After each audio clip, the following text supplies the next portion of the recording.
Allah maksud aing Allah silaturahim lillahi ta'ala dakwah lillahi ta'ala naon bae lillahi ta'ala Allah nu dimaksudna ketika aya kecenderungan karena lain Allah isinnya astagfirullahalazim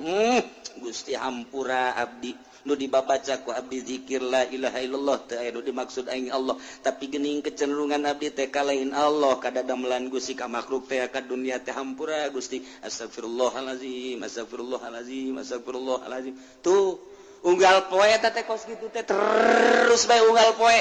mulai ku hari moal berat ketika neula awewe dilarang ketika aya musik dilarang ketika aya omongan goreng teu bagus pan dilarang jadi otomatis nah kadanan atuh urang ku bisa mah ieu mah atuh urang meniru-niru bae ngematak umumna puasa model tadi naik beka puasa khusus hese dek ngajagaan mata ngajagaan ceulik ngajagaan irung ngajagaan sungut leungeun dubur kubul suku hese bagi nu lain makom nama sanajan dipaksakeun tetep hese bae ngan tetep urang mah paksakeun bae tapi anu geus biasa mah tuh babahari jati